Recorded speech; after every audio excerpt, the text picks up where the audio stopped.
Hello बच्चा party, welcome back to the yet another session. तो आज की क्लास में मैंने जितने भी होमवर्क क्वेश्चन आपको दिए थे सिंपलेक्स मेथड के रिलेटेड, वो सारे क्वेश्चन फटाफट डिस्कस करेंगे। और ये क्लास वही बच्चे देखे जो बच्चे होमवर्क करके आए हैं। बिकॉज बेटा जी, अगर आप खुद से क्वेश्चन सॉल्व करके आए हो फिर ये क्लास देखोगे आपको तभी फायदा है। अगर आप पहले क्लास देख लोगे फिर कहोगे कि चलो बाद में सॉल्व करके देख लेंगे, आप कभी सॉल्व करके नहीं देखोगे। तो पहले खुद से क्वेश्चन सॉल्व करके आओ। जितने भी ये मैंने होमवर्क क्वेश्चन देखे लास्ट क्लास देखो, उसमें मैंने आपको स्क्रीनशॉट दिलवाए हैं कि यही आपको होमवर्क करना है। खुद से प्रैक्टिस करो, फिर इस वीडियो में आओ, चेक करो कि आपके आंसर सही है कि नहीं है। जहाँ पे गलत आए हैं वहां पे देखो कहाँ पे आपने मिस्टेक की है, कंसेप्चुअली मिस्टेक की है या फिर आपने कोई दूसरा एरर कर दिया, क्लैरिकल एरर कर दिया, जो भी आपका एरर हुआ है वो देखो और उसे ठीक करो। ठीक है, तो बिना टाइम वेस्ट किए फटाफट से अपने सॉल्यूशन स्टार्ट करते हैं। पहला क्वेश्चन था हमारे पास, minimise z 2x1 minus 3x2 plus 6x3। मेरे को मिनिमाइज करना है, मेरे को मिनिमाइजेशन का फंक्शन दे रखा है। सब्जेक्ट टू कंस्ट्रेंट्स दे रखे हैं, 3x1 minus x2 plus 2x3 is less than और equal to 7, 2x1 plus 4x2 is greater than और इक्वल टू -12। अब मैंने आपको क्या बोला था कि आपको आपका एलएलपी मॉडल सिंपलेक्स मेथड से सॉल्व करने के लिए फर्स्ट स्टेप आपका रहता है कि आपको जो भी आपके ग्रेटर देन वाले साइन है उन्हें आपको लेस देन में कन्वर्ट करना है। क्यों करना है? क्योंकि अगर हम इन्हें लेस देन में कन्वर्ट नहीं करेंगे तो हमें आर्टिफिशियल वेरिएबल इंट्रोड्यूस करना पड़ेगा। ठीक है, तो अभी सबसे पहले मुझे यहाँ पे एक ग्रेटर देन वाला साइन दिख गया, तो इसे मैं क्या करूंगी, लेस देन वाले साइन में कन्वर्ट करूंगी। बाकी सारे तो मेरे लेस देन वाले साइन, ये तीनों का तीन कंस्ट्रेंट है, दोनों में लेस देन वाले साइन है, तो सबसे पहले मैं इसे कन्वर्ट कर लूंगी। ठीक है, तो इसे करेंगे कैसे, हम इसको मल्टीप्लाई कर देंगे, हम माइनस के साथ क्या करेंगे, मल्टीप्लाई कर देंगे माइनस के साथ, तो ये कन्वर्ट हो जाएगा हमारा। तो यहाँ पे आ जाएगा -2x1 -4x2 is less than और इक्वल टू 12। ऐसे आ जाएगा हमारा ये। ठीक है, तो ये मेरा पूरा एलएलपी मॉडल बन के रेडी है। अब मुझे क्या करना है, इसे सिंपलेक्स मेथड से सॉल्व करना है। तो फटाफट से टेबल में इसे वैल्यूज को पुट कर लेते हैं। टेबल में वैल्यूज हमें कैसे गिवन होती हैं, यहाँ पे आता है मेरा सीबीआई, यहाँ पे सीजे, यहाँ पे वेरिएबल्स जेड और सी जे माइनस जेड जे, यहाँ पे सॉल्यूशन और here is ratio. Okay, simple है। सबसे पहले क्या करने हैं, हमें यहाँ पे लिखने हैं बेसिक वेरिएबल हमारे कौन से हैं। बेसिक वेरिएबल हमारे पास कौन से हैं, जो हमारा इस तरह से लूप बनाते हैं, हमारा मैट्रिक्स बनाते हैं, उसे हम कहते हैं बेसिक वेरिएबल। तो हमें सबसे पहले अब क्या करना पड़ेगा, इस इक्वेशन को, इस पूरी इक्वेशन को एक स्टैंडर्ड फॉर्म में कन्वर्ट करना पड़ेगा, क्योंकि इसमें लेस देन वाले साइन लगे हुए हैं, तो इन्हें फटाफट से स्टैंडर्ड फॉर्म में कन्वर्ट कर लेते हैं। Converting equation into standard variable. ठीक है, इक्वेशन क्या है हमारे पास, 3x1 माइनस x2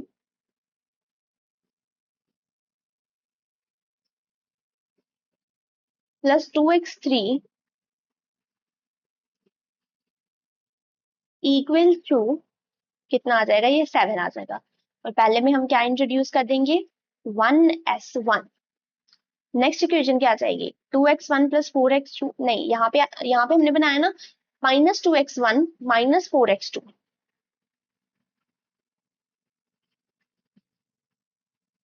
प्लस, यहाँ पे हम क्या इंट्रोड्यूस करेंगे, 0s1 ऊपर वाला तो आएगा प्लस 1s2, यहाँ पे भी क्या चला जाएगा, 0s2 चला जाएगा, इक्वल्स टू कितना आ जाएगा, ये 12। थर्ड इक्वेशन क्या है हमारी, -4x1 plus 3x2 plus 8x3 plus 0s1 plus 0s2 plus 1s3, और यहाँ पे भी हमारे ऊपर भी s3 आ जाएंगे, प्लस 0s3 प्लस 0s3। ठीक है, और यहाँ पे आ जाएगा इक्वल्स टू में हमारे पास 10। ऊपर मैक्सिमाइजेशन, हमारा जो ऑब्जेक्टिव फंक्शन है वो क्या हो जाएगा, minimise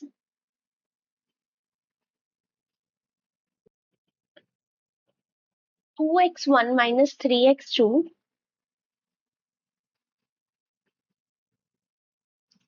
plus 6x3 plus 0s1 plus 0s2 plus 0s3। ठीक है, बाकी हमारा नॉन नेगेटिविटी कंस्ट्रेंट तो फुलफिल है ही। अब क्या करेंगे, इस टेबल में इन वैल्यूज को पुट कर दो फटाफट से। बेसिक वेरिएबल हमारे पास क्या है, s1, s2 एंड s3, तीन बेसिक वेरिएबल है। और ऊपर हमारे ऑब्जेक्टिव फंक्शन के वेरिएबल्स आ जाएंगे x1, x2 और x3। और ये हमारा टेबल पड़ गया छोटा, तो हम इसे पहले सही कर लेते हैं टेबल को। चलो ये देखो, मैंने फिर से अपना टेबल सही करके बना लिया, छोटा कर दिया इसे थोड़ा सा। तो यहाँ पे मेरे आएंगे slack variable s1, s2 and s3। यहाँ पे आएंगे मेरे यहाँ पे आएंगे बेसिक वेरिएबल, और यहाँ पे आएंगे मेरे objective function variable x1, x2, x3, s1, s2 and s3। ठीक है, ये ऊपर आएंगी ना वैल्यूज।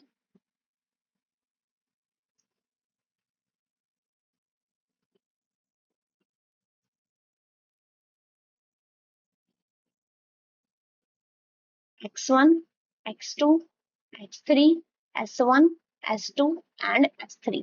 और नीचे आ जाएंगे उनके कोफिशिएंट्स। कोफिशिएंट की वैल्यूज क्या है इनकी, 2 - 3, 2 - 3, 6, 0, 0 एंड 0, इनके कोफिशिएंट की वैल्यू आ जाएगी। यहाँ पे हमें क्या लिखना है, यहाँ पे हमें लिखना है सॉल्यूशन। सॉल्यूशन में हमारे पास क्या है, कंसिडर के 7, 12 एंड 10। और यहाँ पे आ जाएगी मेरी रेशो। अब बीच में हमें क्या लिखना है, बीच में हमें लिखना है कंस्ट्रेंट्स। कंस्ट्रेंट्स की वैल्यू देखो, 3 - 2 - 4 -1 -4 3 2। और x3 की इसमें कोई वैल्यू नहीं है, 0 8 देन 1 1 0। s1 की वैल्यूज हमारे पास आ रही हैं 1 0 0 1 0 0। उसके बाद हमारे पास वैल्यू आ रही है 0 1 0, उसके बाद 0 0 एंड 1। इस तरह से हमारे पास वैल्यूज आ जाएंगी। अब मुझे क्या करना है, नेक्स्ट मुझे जेड से निकालना है और सीजे माइनस जेड से निकालना है। पहले यहाँ पे बेसिक वेरिएबल के कोफिशिएंट्स लिख लो, 0 0 0। अभी जेड से क्या आएगा, जेड से हर जगह पे हमारा 0 0 ही आएगा। 0 को किसी के भी साथ मल्टीप्लाई करो तो 0 0 0 आएगा। जेड जे माइनस सीजे करो, 2 - 0 2, -3 -0 -3, 6 - 0 6, 0 - 0 0 0 और 0। हमारा क्वेश्चन किसका है, हमारा क्वेश्चन है मिनिमाइजेशन का। मिनिमाइजेशन में हमारा ऑब्जेक्टिव फंक्शन क्या होता है, मिनिमाइजेशन के केस में हमारा ऑब्जेक्टिव होता है हमारा ऑप्टिमैलिटी की कंडीशन, सॉरी, क्या होती है, नीचे लिखते हैं, in case of minimisation optimality condition is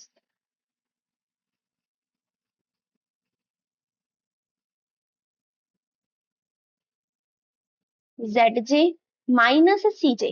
minimisation है तो उसका उल्टा कर देंगे, क्या होना चाहिए, मिनिमाइज में कम होता है ना, तो उल्टे में क्या हो जाएगा, ग्रेटर देन और इक्वल्स टू 0। यानी कि या तो 0 होना चाहिए या तो पॉजिटिव में वैल्यू होनी चाहिए। तो हमारा मिनिमाइजेशन का ये ऑप्टिमलिटी जो फंक्शन होता है, ऑप्टिमलिटी ये होता है। अब ये 0 है, ओके, ये भी 0 है, ये भी 0 है, ये पॉजिटिव है, ये पॉजिटिव है। बट ये एक है जो -3 मुझे दे रखा है, ये पॉजिटिव में नहीं है, तो मुझे इसे क्या करना पड़ेगा, मुझे फर्स्ट इंटरिम बनाना पड़ेगा। क्योंकि ये नेगेटिव में ना, तो मुझे और आगे सोल्यूशन करने पड़ेंगे इसे ऑप्टिमल बनाने के लिए। तो ऊपर वाले टेबल को ही नीचे कॉपी पेस्ट कर लेते हैं।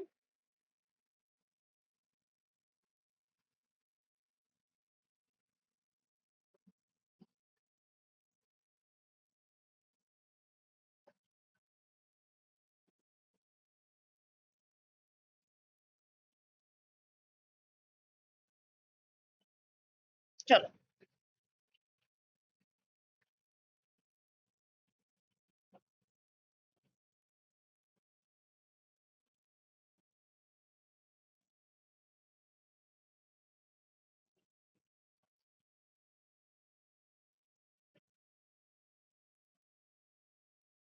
ये बन गया हमारा न्यू टेबल।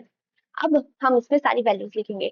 सबसे पहले जब हम न्यू इंपेयरिंग बनाते हैं, अपना फर्स्ट इंपेयरिंग टेबल बनाते हैं, उसमें हमें क्या करना पड़ता है, हमें निकालना पड़ता है अपने entering variable and leaving variable बनाना पड़ेगा हमें, तभी तो हम अपना न्यू टेबल बना पाएंगे ना। तो एंटरिंग एंड लीविंग वेरिएबल बनाने के लिए मुझे सबसे पहले ये रेशो वाले कॉलम को फिल करना पड़ेगा। अब रेशो वाला कॉलम कैसे फिल होता है हमारा, उसके लिए सबसे पहले हमें क्या करना है, रेशो वाला कॉलम फिल करने के लिए, तो चलो मैंने अपना कैलकुलेटर ले लिया और फटाफट से रेशो की वैल्यूज निकाल लेते हैं। रेशो की वैल्यूज कैसे निकलेंगी, हमें सबसे पहले क्या करना, हमारा ऑप्टिमैलिटी कंडीशन तो सेटिस्फाई हुई नहीं है, हमें सारी चीजें पॉजिटिव या जीरो में चाहिए थी। तो अभी हमें क्या देखना है, मोस्ट नेगेटिव वैल्यू।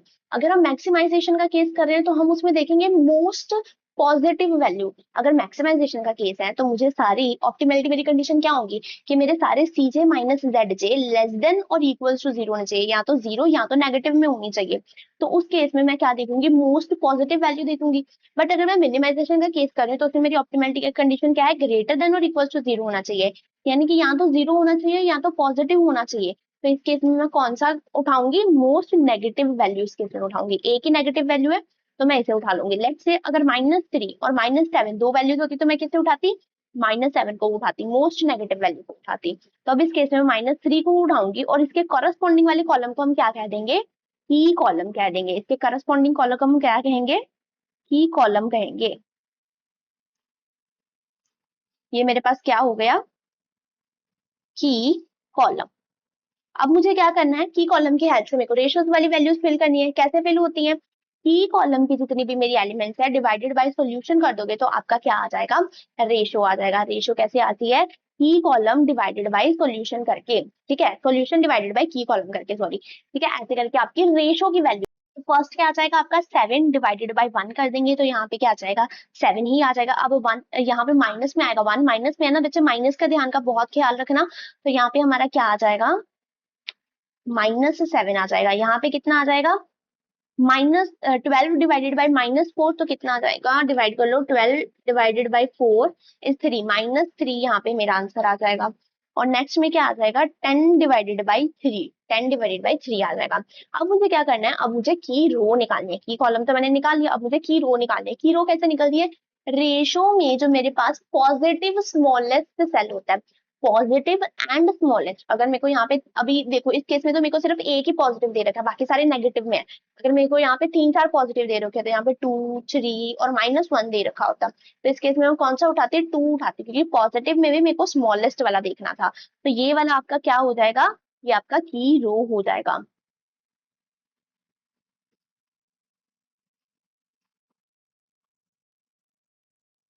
इसे मार्क कर लेंगे, ये मेरी क्या बन जाएगी, की रो बन जाएगी। अब वो पॉइंट जहां पे मेरा की रो एंड मेरा की कॉलम मीट कर रहा होता है उसे मैं क्या कहती हूँ, की एलिमेंट। तो ये वाला मेरा पॉइंट कौन सा बन जाएगा, की एलिमेंट बन जाएगा। ठीक है, मेरा टेबल बन चुका है। अब मुझे क्या देखना है, entering variable and leaving variable बनने हैं। तो की एलिमेंट के कॉरेस्पॉन्डिंग जो ऊपर वाला आपका वेरिएबल होता है उसे हम क्या कहते हैं, एंटरिंग वेरिएबल। तो ये कौन सा वेरिएबल है, एंटरिंग वेरिएबल। जो की एलिमेंट के कॉरेस्पॉन्डिंग रो की साइड आपका वेरिएबल होता है उसे हम क्या कहते हैं, लिविंग वेरिएबल। मतलब S3 छोड़ के जाएगा और इसकी जगह पे हमारा कौन सा आएगा, x2 वेरिएबल हमारा यहाँ पे आएगा। तो ये हो गया हमारा entering variable and this one is our leaving variable. ठीक है, तो टेबल में भी हम उसी तरह से लिख लेंगे। यहाँ पे क्या आ जाएगा, यहाँ पे x1 x2 x3, ये ऊपर वाली चीजें तो सारी सेम ही रहेंगी, इनके कोएफिशिएंट्स भी सेम रहेंगे, 2 -3 6 0 0 एंड 0। और यहाँ पे कैसे आ जाएगा हमारा S1 S2, और इसकी जगह पे अब कौन सा वेरिएबल आ रहा है, हमारा S3 की जगह पे x2 वेरिएबल आ रहा है, x2 आ रहा है। अब इनके कोएफिशिएंट्स क्या है हमारे पास, इसके तो 0 0 है, x2 का कोएफिशिएंट क्या है, -3, तो यहाँ पे हम क्या लिख देंगे, -3 लिख देंगे। अब हमें क्या करना है, बीच के कंस्ट्रेंट्स की वैल्यू लिखनी है। अब कंस्ट्रेंट्स के लिए हमारे पास दो तरह के फॉर्मूले थे, है ना। सबसे पहले हमें देखना है की रो की वैल्यू लिखनी है। की रो के लिए हमारे पास कौन सा फॉर्मूला था, ओल्ड वैल्यू डिवाइडेड बाय की एलिमेंट। यही फॉर्मूला था ना हमारे पास की रो के लिए, ओल्ड वैल्यू डिवाइडेड बाय की एलिमेंट। अब फर्स्ट अगर ये वाली की रो हम देखें तो यहाँ पे ओल्ड वैल्यू है 4 डिवाइडेड बाय की एलिमेंट मेरे पास कौन सा है, 3 है मेरे पास की एलिमेंट, तो क्या वैल्यू आ जाएगी, -4 डिवाइडेड बाई 3। क्या वैल्यू आ जाएगी, -4 डिवाइडेड बाई 3। ठीक है, नेक्स्ट आ जाओ, नेक्स्ट 3 डिवाइडेड बाई 3 कितना आ जाएगा, 1 आ जाएगा। नेक्स्ट आ जाओ, नेक्स्ट 8 डिवाइडेड बाई 3 कितना आ जाएगा मेरे पास, देखते हैं पॉइंट्स में वैल्यू आएगी तो इसे 8 डिवाइडेड बाई 3 ही लिखते हैं। ठीक है, क्योंकि पॉइंट्स में हम नहीं लिखने वाले हैं। Then 0 divided by 3, 0 divided by 3 0 ही आएगा। देन मेरे पास है 1 डिवाइडेड बाई 3। ये मेरे पास हो गई की रो की सारी वैल्यूज हो गई। तो की रो का तो फॉर्मूला इजी था, सॉल्यूशन में भी वैसे ही करेंगे, डिवाइड कर लेंगे। 10 डिवाइडेड बाई 3, 10 डिवाइडेड बाई 3 कर लेंगे हम, यहाँ पे सॉल्यूशन की भी वैल्यू आ जाएगी। अब की रो का फॉर्मूला तो मेरे पास था इजी, सिर्फ ओल्ड वैल्यू को की एलिमेंट से डिवाइड कर देना था। अब ये जो बाकी रोज हैं इनका फॉर्मूला है मेरे पास अलग। अब इनका फॉर्मूला क्या है, ओल्ड वैल्यू माइनस कॉरेस्पॉन्डिंग की column value into corresponding new row value. ये फॉर्मूला मेरे पास बाकी रो के लिए। न्यू रो कौन सी है, मैंने अभी ये वाली रो बनाई ना नीचे, इसे हम कहेंगे न्यू रो। कॉरेस्पॉन्डिंग की कॉलम वैल्यू, अब ओल्ड वैल्यू अगर फर्स्ट वाले केस में देखे तो ओल्ड वैल्यू, ओल्ड वैल्यू मेरे पास यहाँ पे 3, 3 माइनस करेंगे करस्पॉन्डिंग की कॉलम वैल्यू। करस्पॉन्डिंग की कॉलम वैल्यू मेरे पास यहाँ पे कौन सी है, -1। तो कैसे आ जाएगा, 3 माइनस -1 इंटू जो भी मैंने न्यू रो की वैल्यू निकाली होगी, न्यू रो की वैल्यू क्या थी, -4 डिवाइडेड बाई 3। तो इस तरह से करके मेरी ये रोज की वैल्यू निकलती जाएगी। अब आप लोग भी सारी रो की वैल्यू निकाल लो फटाफट मेरे साथ। फर्स्ट क्या आ जाएगा मेरे पास, 3 माइनस करस्पॉन्डिंग की कॉलम वैल्यू -1 इंटू -4/3। नेक्स्ट कैसे बन जाएगा, -1 माइनस -1 इंटू न्यू रो की वैल्यू क्या है, 1। थर्ड में क्या बन जाएगा, अभी ये देखो बेटा जी, ये तो हमारा सेम ही रहेगा ना की कॉलम की वैल्यू, तो इसलिए मैं सिर्फ ये वाली वैल्यूज उठा रही हूँ, नीचे से वैल्यू देख रही हूँ। थर्ड क्या है, 2100, 2 8 into 3, 1 -1 into 0, 0 -1 into 0। Then last में था अगेन 0 -1 इंटू 1/3। ठीक है, ये मेरे पास हो गई है जो मेरी फर्स्ट रो है। और यहाँ पे ये है मेरी फर्स्ट रो, और देन हम वैल्यूज निकाल लेंगे सेकंड रो की। सेकंड रो की वैल्यूज कैसे निकल जाएंगी, इसमें भी हम वही करेंगे। Old value -2 minus new value मेरे पास कितनी है, सॉरी कॉरेस्पॉन्डिंग की कॉलम की वैल्यू मेरे पास कितनी है, -4 इंटू जो भी मेरे पास यहाँ पे न्यू रो की वैल्यू होगी, -4 डिवाइडेड बाई 3। ये न्यू रो की वैल्यू हमारे पास यही है ना, तो ये क्या हो जाएगा मेरा नेक्स्ट फॉर्मूला। नेक्स्ट रो की वैल्यूज हो जाएंगी, -2 की कॉलम की वैल्यू कितनी है, -4, -2 माइनस -4 इंटू -4/3। Second -4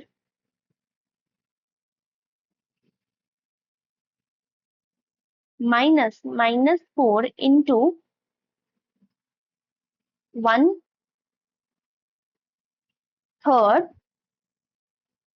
0 0 1 0, 0 -4 into 8/3। ऊपर से वैल्यूज देख देख के लिख रही हूँ बेटा मैं यहाँ से। 0 के बाद था हमारे पास 0 1 0, अगेन 0 है यहाँ पे हमारे पास, देन 1 है, और देन 0 है। 0 -4 -4, यहाँ पे माइनस करके -4 इंटू इंटू क्या आ जाएंगे, 0 0 और 1/3, 0 0 और 1/3 आ जाएगा। ठीक है, अब इन सबकी वैल्यूज निकाल के हम क्या करेंगे, यहाँ पे लिख देंगे। ये देखो मैंने नीचे सारी कैलकुलेशन कर ली है, ठीक है। कैलकुलेशन कर दी तो वीडियो की लेंथ बढ़ती फालतू में, इसलिए मैंने वीडियो पॉज करके कैलकुलेशन कर लिया है। अब उसके बाद मैंने यहाँ पे वैल्यूज लिख ली है, सारे बच्चे यहाँ से अपनी वैल्यूज क्रॉस चेक कर सकते हैं। उसके बाद अब हमें क्या निकालना है, हमें निकालना है ZJ की वैल्यूज। ZJ कैसे निकलता है, this into this, this into this, then CBI into this, और इनका सब टोटल यहाँ पे आ जाएगा।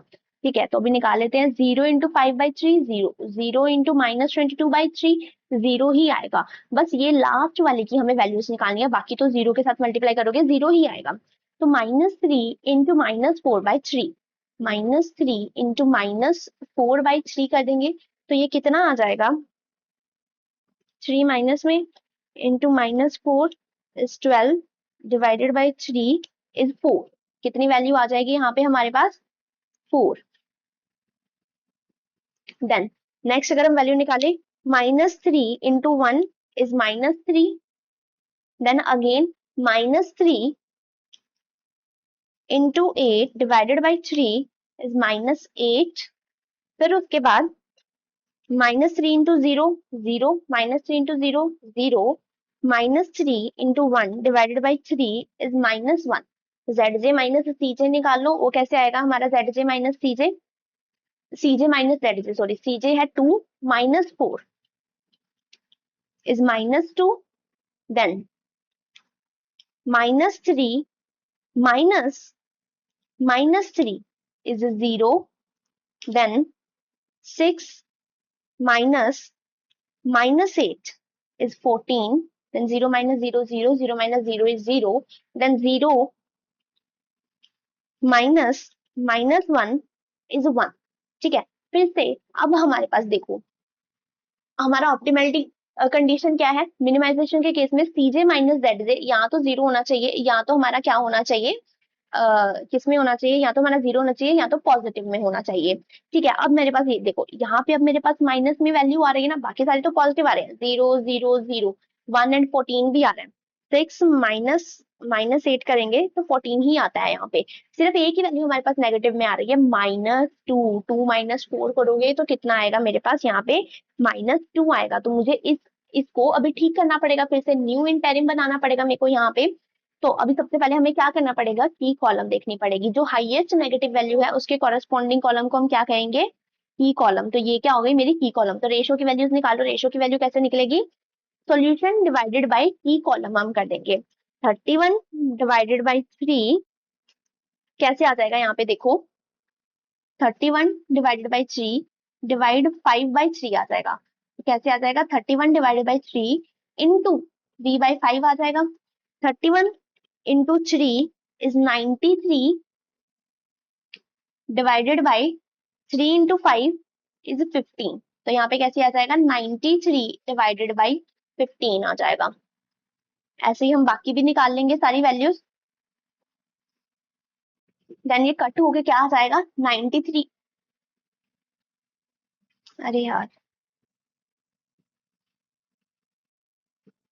कैसे आ जाएगा, 93 3 के टेबल में आता है 31 पे, और 15 का आ जाएगा 5। तो ये क्या वैल्यू आ जाएगी मेरे पास, 31/5 आ जाएगी मेरे पास वैल्यू।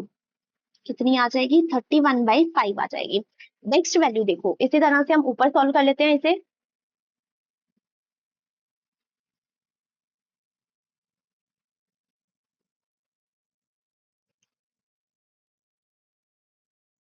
कैसे आ जाएगा, 76 divided by 3 divided by -22 divided by 3। ठीक है, सॉल्यूशन को डिवाइड करना हमें की कॉलम की वैल्यू के साथ। तो 76 divided by 3 into 3 divided by -22, 3 3 cut जाएगा तो ये कैसे बचेगा, 76 डिवाइडेड बाई -22 बचेगा। तो 76 2 के टेबल में आता है हमारा 38 पे, और 22 आ जाएगा हमारा 11 पे। तो 38 डिवाइडेड बाई 11 यहाँ पे आ जाएगा, -38 डिवाइडेड बाई 11 आ जाएगा यहाँ पे। इसे इरेज कर दो। नेक्स्ट वैल्यू निकालते हैं अब हम। नेक्स्ट रेशो की वैल्यू कैसे आ जाएगी, 10 divided by 3 divided by -4 divided by 3। तो 10 divided by 3 into 3 divided by 4, minus में 3 के साथ 3 कट जाएगा तो कितना आ जाएगा, 10 डिवाइडेड बाई 4 आ जाएगा, 2 5 10, 2 2 4, तो 5/2 आ जाएगा, माइनस में 5/2 आ जाएगा। ठीक है, सिंपल था। अभी नेक्स्ट क्या करना है हमें, नेक्स्ट हमें निकालना है की रो कैसे निकलेगी, जो मोस्ट स्मॉलेस्ट पॉजिटिव वैल्यू होगी ना। अब ये दोनों तो हमारे पास नेगेटिव है, एक ही है हमारे पास, ये दोनों तो हमारे पास नेगेटिव है, एक ही है हमारे पास पॉजिटिव वैल्यू। तो ये क्या हो जाएगी, हमारी की रो हो जाएगी, क्या बन जाएगी, ये हमारी की रो बन जाएगी, क्या बन जाएगी, ये हमारी की रो बन जाएगी। अब जहां पे हमारा की रो और की कॉलम इंटरसेक्ट कर रहे होते हैं, उस पॉइंट को हम क्या कहते हैं, की एलिमेंट कहते हैं। अब की एलिमेंट के कॉरेस्पॉन्डिंग कॉलम वाले वेरिएबल को हम क्या कहते हैं, एंटरिंग वेरिएबल, और उसके कॉरेस्पॉन्डिंग रो वाले वेरिएबल को हम क्या कहते हैं, लीविंग वेरिएबल कहते हैं। तो S1 की जगह क्या आ जाएगा, इस बार X1 आ जाएगा। ठीक है, अब यहाँ पे मेरे को न्यू पेज लगेगा।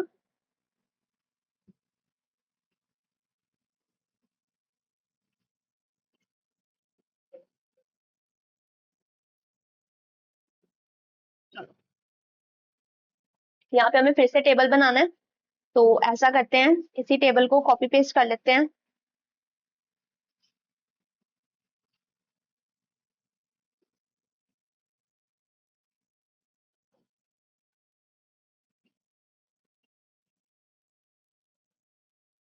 थोड़ा सा लेंथी क्वेश्चन हो जाते हैं ये वाले क्वेश्चन जो होते हैं,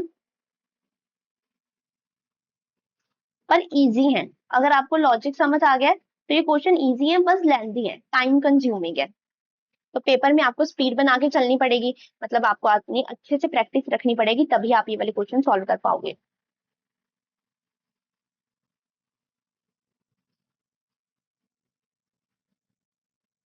यहाँ पे वेरिएबल, यहाँ पे जेड जे, सी जे माइनस जेड जे सोल्यूशन, और यहाँ पे क्या आ जाएगी, हमारी रेशो आ जाएगी।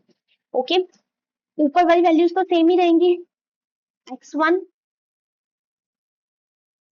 x1, x2, x3, s1, s2 and s3, 0 0 0, और यहाँ पे क्या वैल्यूज थी हमारी, 2 - 3 एंड 6, 2 - 3 और 6।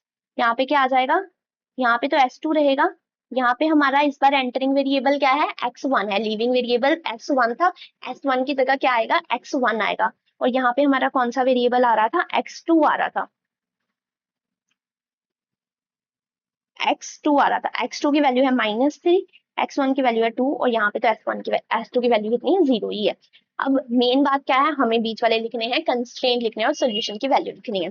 सबसे पहले सबसे पहले मुझे क्या देखना है, जो मेरी की रो है उसकी वैल्यू लिख लेंगे, क्योंकि उसका फॉर्मूला हमारे पास बहुत easy, old value divided by की एलिमेंट की वैल्यू।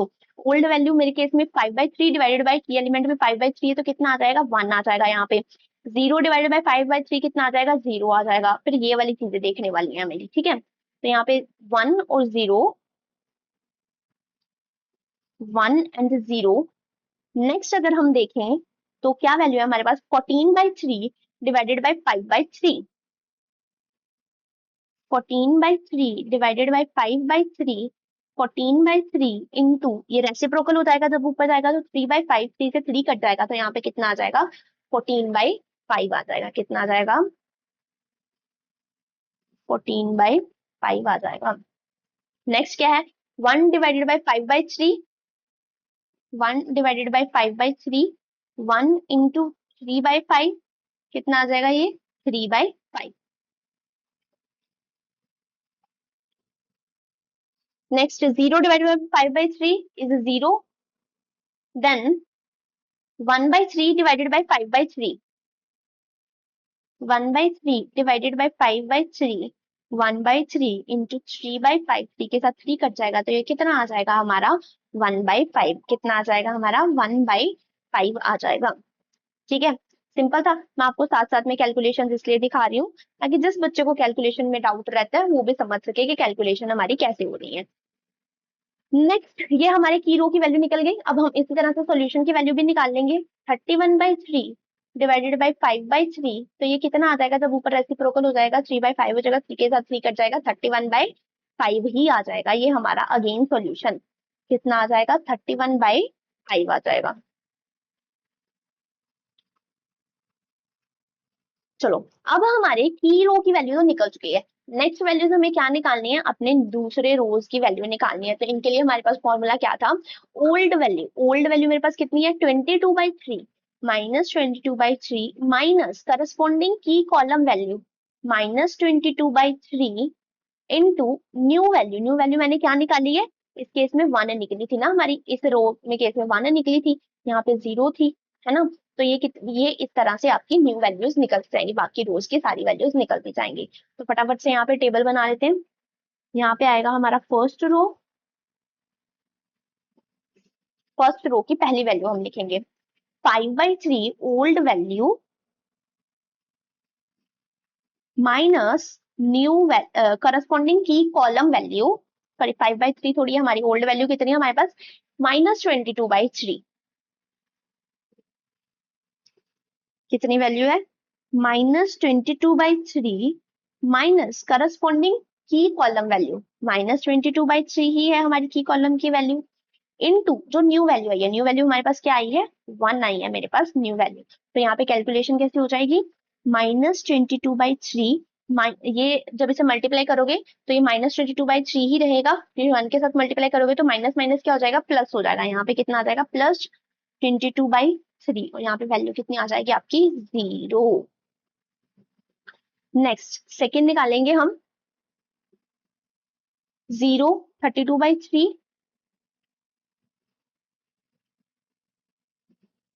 फोर्थ क्या है हमारे पास 014/3, 014/3, इस तरह से सिंपल हो जाएगा ना, क्योंकि की कॉलम की वैल्यू तो हमारी सेम ही है -22/3 -22/3 -22/3 -22/3 मल्टीप्लाई कर देंगे हम इसे न्यू वैल्यू के साथ। न्यू वैल्यू मेरे पास कितनी है 0, 14/5, 3/5, 0, 1/5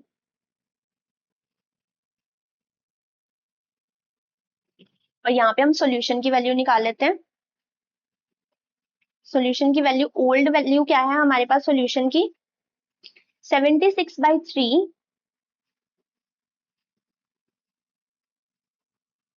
-22/3 इंटू न्यू वैल्यू क्या है 31/5, ठीक है। और इसके सारे यहाँ पे सॉल्यूशन कर लेंगे हम।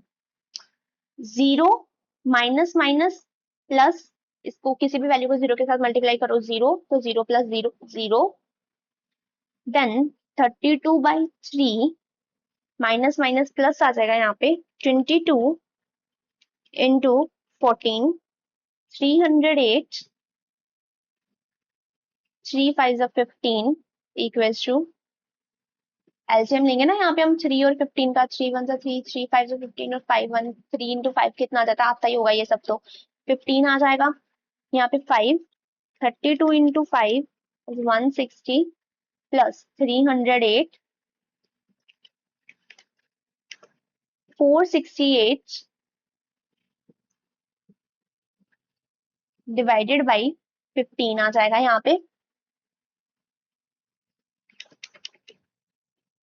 Then 0 minus minus minus plus हो जाएगा 22 into 3 66, 3 into 5 15, 15 0 plus 66, 66 divided by 15 आ जाएगा, यहाँ पे वैल्यू कितनी आ जाएगी 1 minus 0 equals to 1, 4/3 minus minus plus 22/15, 15, 5 into 4 20 plus 22, 42/15। यहाँ पे मेरे पास फर्स्ट सेकंड रो की सारी वैल्यूज आ चुकी हैं, सॉल्यूशन की वैल्यू भी निकाल लेते हैं यहाँ पे 76/3 माइनस माइनस प्लस हो जाएगा 22 इंटू 31, 682/3 5 15, यहाँ पे आ जाएगा 15, 76 इंटू 5 380 प्लस 682 1062 डिवाइडेड बाई 15 आ जाएगा मेरे पास यहाँ पे। ठीक है, 354 डिवाइडेड बाई 5 आ जाएगा, ये कट हो जाएगा। 1062 डिवाइडेड बाई 3 करोगे आप लोग तो 354 और 3 5 जा 15, 354 बाई 5 आ जाएगा।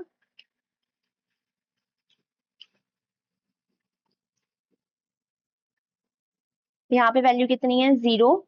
देन अगेन 0 वैल्यू है मेरे पास। देन वैल्यू है मेरे पास 468, 156 बाई 5 आ जाएगा।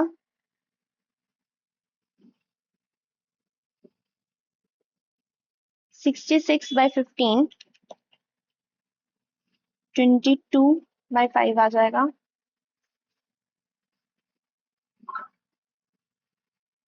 देन है मेरे पास 1 एंड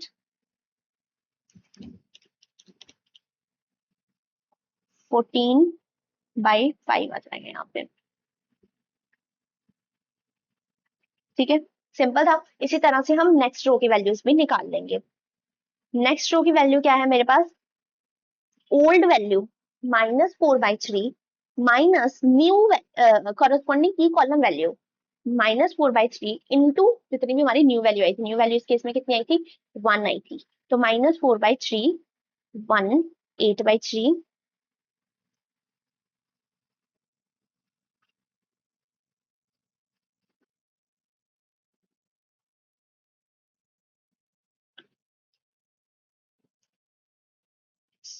थर्ड रो की बात करें अगर हम यहाँ पे,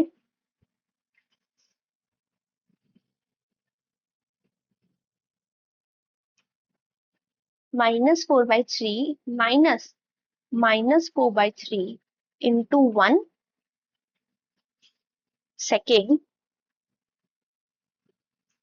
1 8/3 0 0 1/3 1 8/3 0 0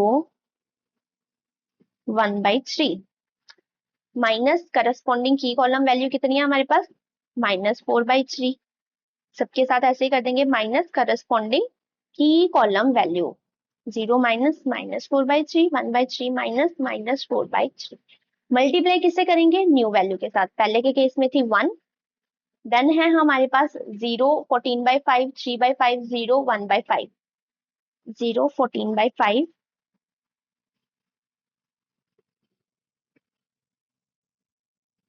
3/5 0 1/5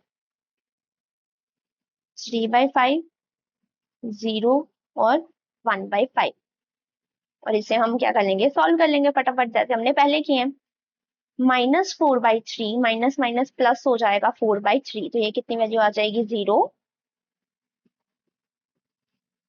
देन 1 माइनस माइनस हो जाएगा plus 0 equals to 1। 8/3 minus minus plus हो जाएगा 4 into 14 56 divided by 15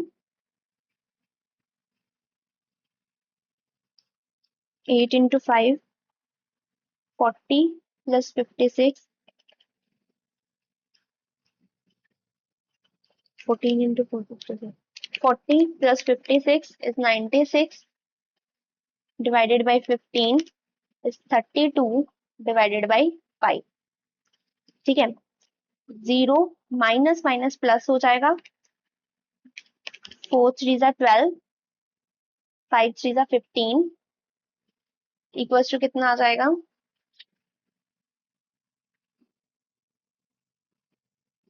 0 plus 12 12/15 4/5 0 minus minus plus हो जाएगा 0, तो कितना आ जाएगा, 0 1/3 प्लस 4/15 प्लस 4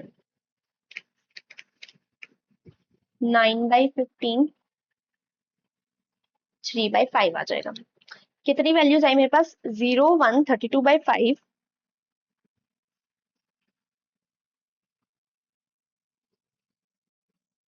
4/5 0, 3/5, 4/5 0 और 3/5 वैल्यू आ जाएगी मेरे पास। सॉल्यूशन की भी वैल्यू ऐसे ही निकाल लेंगे हम।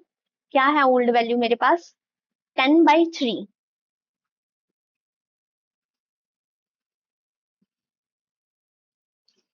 10/3 माइनस करस्पॉन्डिंग की कॉलम वैल्यू कितनी है? -4/3 इंटू न्यू वैल्यू मेरे पास कितनी आई थी? 31/5। 10/3 minus minus plus 31 into 4, 124 divided by 15 is 15. 50 plus 124, 174 divided by 15, 58 divided by 5।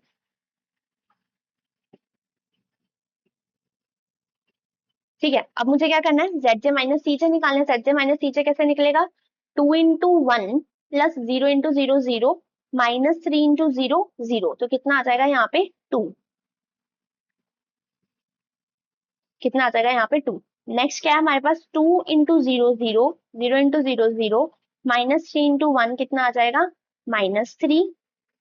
Then 2 into 14/5, 0 into 156/5, 3 into 32/5, तो ये हमें सॉल्व करना पड़ेगा proper. 2 into 14/5, 2 into 14/5 plus -3 into 32/5,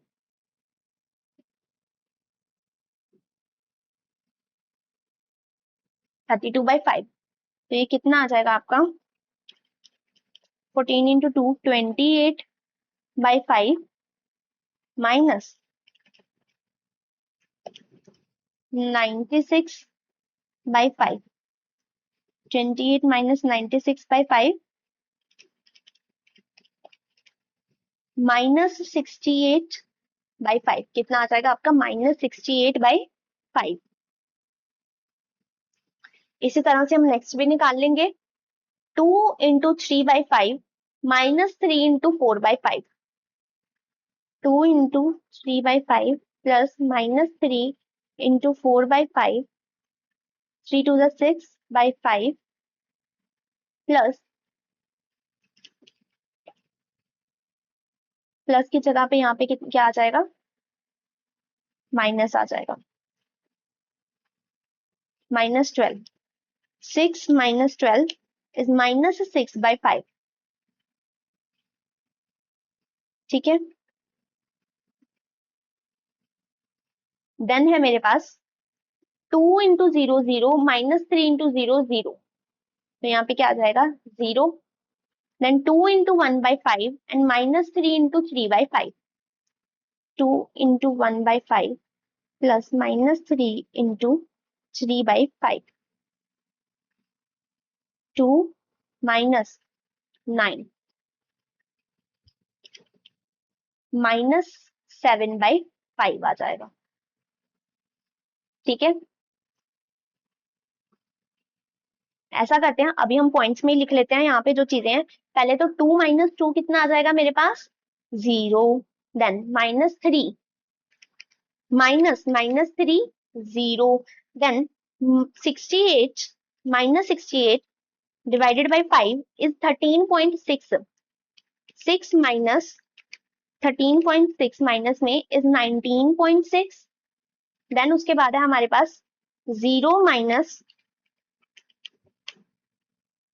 1.2 minus में, तो 0 minus 1.2 is 1.2, 0 minus 0 is 0, then 0 minus -1.4 is 1.4। अब हमारे पास अगेन CJ माइनस ZJ की वैल्यूज निकल चुके हैं। अब अगर आप देखो Cj माइनस Zj की वैल्यू, अगेन हमारी ऑप्टिमलिटी कंडीशन क्या है? हमारी ऑप्टिमलिटी कंडीशन है कि जितने भी हमारी वैल्यूज है Cj माइनस Zj, या तो वो जीरो होनी चाहिए या तो वो क्या होनी चाहिए, पॉजिटिव में होनी चाहिए, क्योंकि हमारा मिनिमाइजेशन का केस था। मिनिमाइजेशन के केस में क्या होता है? मिनिमाइजेशन मतलब आपको उल्टा चलना है कि Cj minus Zj should be greater than और इक्वल टू जीरो, या तो जीरो होना चाहिए या तो पॉजिटिव में होना चाहिए। ठीक है, तो अभी अगर यहाँ पे हम सारी वैल्यूज देखिए, zero zero positive positive zero and positive, तो हमारा ये जो सॉल्यूशन है ये क्या है? ऑप्टिमल सॉल्यूशन है। बेटा जी एक सेकंड बात, कि कुछ बच्चों के इसमें कंफ्यूजन हो रही थी कि Cj माइनस Zj मैं बोल रही हूँ ना, अगर मिनिमाइजेशन के केस में अगर मैं बोल रही हूँ तो इसका ऑप्टिमलिटी कंडीशन क्या हो जाएगी? ग्रेटर देन और इक्वल टू जीरो। और मैक्सिमाइजेशन के केस में Cj माइनस Zj कितना होना चाहिए? लेस देन और इक्वल टू जीरो। बट अगर आप इसके उल्टा देख रहे हो, आप Cj माइनस Zj नहीं देख रहे हो, अगर आप देख रहे हो Zj माइनस Cj, तो इस केस में आपकी ऑप्टिमलिटी कंडीशन और हो जाएगी, क्योंकि उल्टा हो गया ना, Zj माइनस Cj। मैं यहाँ पे Cj माइनस Zj की बात कर रही हूँ, यहाँ पे Zj माइनस Cj की बात हो रही है। तो इसमें मिनिमाइजेशन के केस में क्या हो जाएगा? लेस देन और इक्वल टू जीरो। और मैक्सिमाइजेशन के केस में क्या हो जाएगा? Zj minus Cj is greater than और इक्वल्स टू जीरो हो जाएगा, उल्टा चल जाएगा। ठीक है, अगर आप मॉड्यूल में भी देखोगे तो मॉड्यूल में Zj माइनस Cj लिया हुआ है, तो बच्चे कंफ्यूज हो रहे थे कि मैम यहाँ पे Zj माइनस Cj के लिए ऑप्टिमलिटी कंडीशन अलग है। तो बेटा वो भी तो देखो ना, मैं Cj माइनस Zj ले रही हूँ, अगर मॉड्यूल में Zj माइनस Cj लिए तो वो उल्टा ही होगा ना। ठीक है, तो आप लोग ये Cj माइनस Zj लेके चलो, और यहाँ पे ये मेरा सोल्यूशन क्या बन जाता है? ऑप्टिमल सोल्यूशन बन जाता है। देखो कितना लेंदी सोल्यूशन था, हमने कितने लंबे प्रोसेस किए इस सोल्यूशन को सॉल्व करने के लिए। और यहाँ पे हमारा मिनिमाइजेशन का क्वेश्चन भी सॉल्व हो जाता है। मैंने आपको मिनिमाइजेशन में सॉरी मैंने आपको सिंप्लेक्स मेथड में मैक्सिमाइजेशन का केस भी करवा दिया एंड मिनिमाइजेशन का केस भी करवा दिया। अब यहाँ से हमारे तीन क्वेश्चन है जो हमें मॉड्यूल में दे रखे हैं, फटाफट से वो मॉड्यूल के क्वेश्चन प्रैक्टिस करते हैं और हमारा एलएलपी मॉडल खत्म हो जाएगा। सबसे पहले हमें क्वेश्चन नंबर 2 दे रखा है, the simplex calculator company makes a profit of 5 on each model x. Model x के ऊपर वो प्रॉफिट कितना बनाते हैं? 5 का प्रॉफिट बनाते हैं। और 20 ऑन ईच मॉडल वाई पे कितना बनाते हैं? 20 का प्रॉफिट बनाते हैं। Each calculator require the following time on the cleaning and testing machine. X calculator को क्लीनिंग मशीन पे लगता है 2 और टेस्टिंग मशीन पे लगता है 6। वाई कैलकुलेटर को क्लीनिंग मशीन पे लगता है 4 एंड टेस्टिंग मशीन पे लगता है 3। टोटल टाइम अवेलेबल है क्लीनिंग मशीन का 10 एंड टेस्टिंग मशीन का 12। State the objective function and constraint. आपको ऑब्जेक्टिव फंक्शन लिखना है और कंस्ट्रेंट लिखना है। Arrange the equation in the simplex format, और आपको इस इक्वेशन को सिंप्लेक्स फॉर्मेट में अरेंज करके देना है। मतलब कि हमें यहाँ पे सॉल्यूशन निकालने के लिए नहीं बोला है, जस्ट सिंप्लेक्स फॉर्मेट में इस इक्वेशन को बिठा के दिखा देना। तो सिंपल सा क्वेश्चन है, फटाफट से सॉल्व कर लेते हैं। ठीक है, यहाँ पे चीज लिख लो, टेस्टिंग।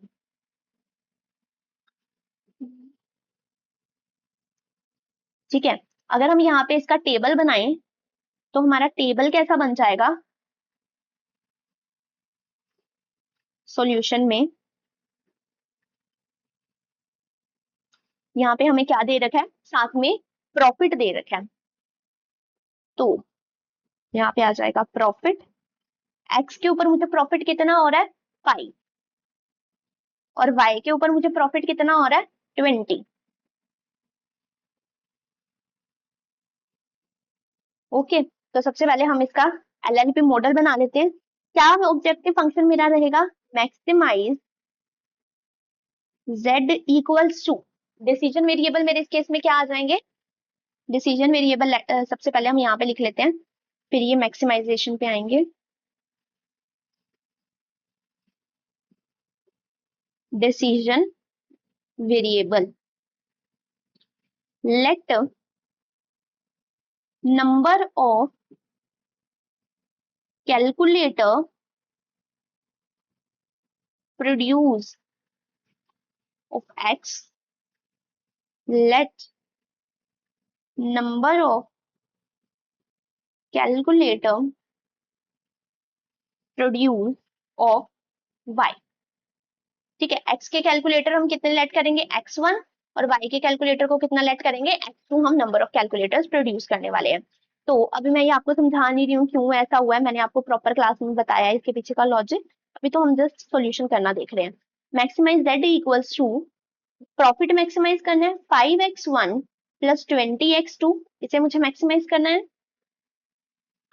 सब्जेक्ट टू कुछ कंस्ट्रेंट्स भी हैं इसमें। क्या कंस्ट्रेंट है मेरे पास? टाइम को लेके कंस्ट्रेंट है, टाइम अवेलेबल जो मेरे को क्लीनिंग मशीन में टेस्टिंग मशीन में अवेलेबल है उसको लेके कंस्ट्रेंट है हमारे पास। तो फर्स्ट कंस्ट्रेंट क्या आ जाएगा, 2x1 plus 4x2, time available मेरे पास कितना है 10 ही अवेलेबल है, इससे ज्यादा मतलब मैं नहीं ले सकती हूँ, तो लेस देन और equal to 10।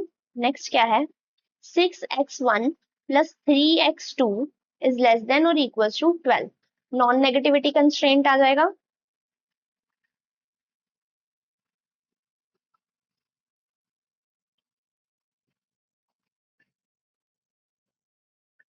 x1 x2 should be greater than और इक्वल्स टू 0, ये हो गया मेरे पास नॉन नेगेटिविटी कंस्ट्रेंट। तो पहला वाला जो उन्होंने मेरे को बोला था कि ऑब्जेक्टिव फंक्शन और कंस्ट्रेंट बताओ, ये तो डन है। अब मुझे सेकंड वाला करना है कि इस इक्वेशन को मुझे सिंपलेक्स फॉर्मेट में अरेंज करना है। तो यहाँ पे एक और पेज ले लेते हैं, चलो सेकंड पार्ट सॉल्व करेंगे। अरेंज इक्वेशन इन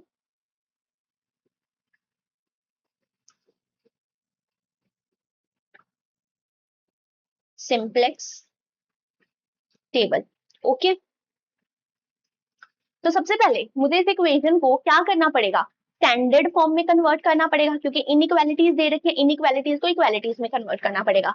उसके लिए मुझे सबसे पहली चीज क्या देखनी होती है कि जो मेरे को ये जो लेस देन और इक्वल टू वाले साइन दिए रखे हैं, ये सारे साइन किस में हो, लेस देन में हो, कोई भी ग्रेटर देन में मेरा साइन ना हो, नहीं तो मेरे को क्या करना पड़ेगा, आर्टिफिशियल वेरिएबल इंट्रोड्यूस करना पड़ेगा। तो मेरे को जितने भी साइन दे रखे हैं सारे लेस देन में दे रखे हैं, वेल एंड गुड डन। तो हम इसका स्टैंडर्ड फॉर्म बना लेंगे। कैसे बन जाएगा इसका स्टैंडर्ड फॉर्म, हमारे पास मैक्सिमाइज z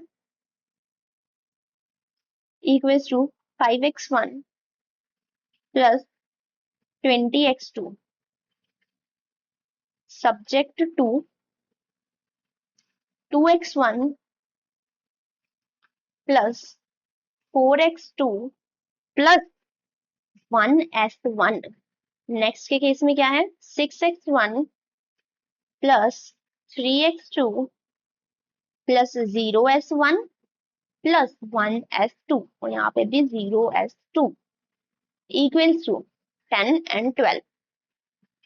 यहाँ पे भी हम वही प्लस कर देंगे 0s1 और 0s2, जो भी हमने स्लैक वेरिएबल इंट्रोड्यूस किए हैं। ठीक है, ये मेरी इक्वेशन बन गई, स्टैंडर्ड फॉर्म में इक्वेशन बन गई। अब मैं इसे क्या करूंगी, एलएलपी मॉडल में फिट कर दूंगी। ऊपर से कोई टेबल कॉपी पेस्ट कर लें, है ना, क्यों बार बार बनाए हम टेबल।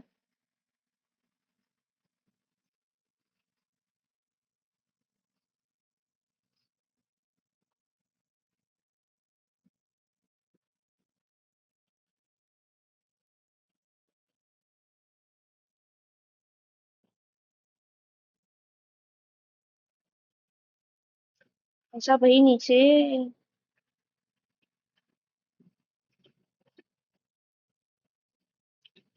टेबल ले आऊँ मैं नीचे, इसकी बीच वाली चीजें इरेज कर देते हैं।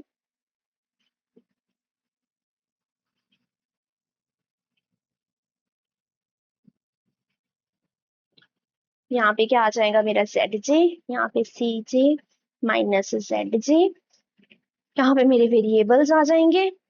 यहाँ पे क्या आएंगे, मेरे स्लैक वेरिएबल आएंगे। स्लैक वेरिएबल मेरे पास कौन से, S1 and S2, X1 X2 S1 और S2। ठीक है, ये वाली चीजें मेरे को नहीं चाहिए इस बार। यहाँ पे क्या आ जाएगा, सॉल्यूशन आ जाएगा। कोफिशिएंट्स क्या है, 2 सॉरी 5 20 0 एंड 0, और इनके कोफिशिएंट तो है हमारे 0 ही। बीच में कंस्ट्रेंट्स बिठा देंगे 2 6 4 3 1 0 0 और 1।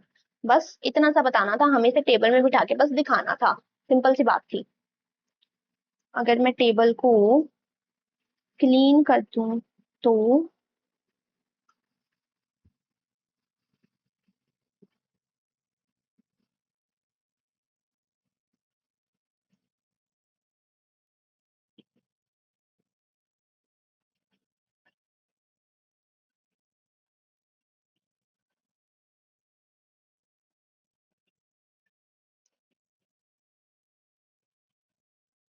यहाँ पे आपका आ जाएगा सोल्यूशन। सोल्यूशन की वैल्यूज हमारी कितनी है, 10 और 12, ये बन गया मेरा सिंपलेक्स टेबल में मेरा जितनी भी इक्वेशन थी मैंने फिट कर ली। इस क्वेश्चन में यही करने को बोला हुआ था और हमने कर लिया। Let's move on to the next question. अब इस क्वेश्चन में क्या दिया हुआ है, इस क्वेश्चन में ना हमें एक सिंपलेक्स टेबल में वैल्यूज डाल के दे रखी हैं। हमें करना क्या है, हमें ओरिजिनल कंस्ट्रेंट निकालने हैं, डिसीजन वेरिएबल निकालने हैं और ऑब्जेक्टिव फंक्शन, मतलब हमें एलएलपी मॉडल बनाना है। हमें सिंपलेक्स टेबल में इक्वेशन डाल दिया, जैसे हमने पहले इक्वेशन को सिंपलेक्स टेबल में डाला था ना, इस बार हमें सिंपलेक्स टेबल दे रखा है, उससे हमें क्या बनानी है, इक्वेशन बनानी है। ठीक है, the initial matrix of a maximization linear programming problem.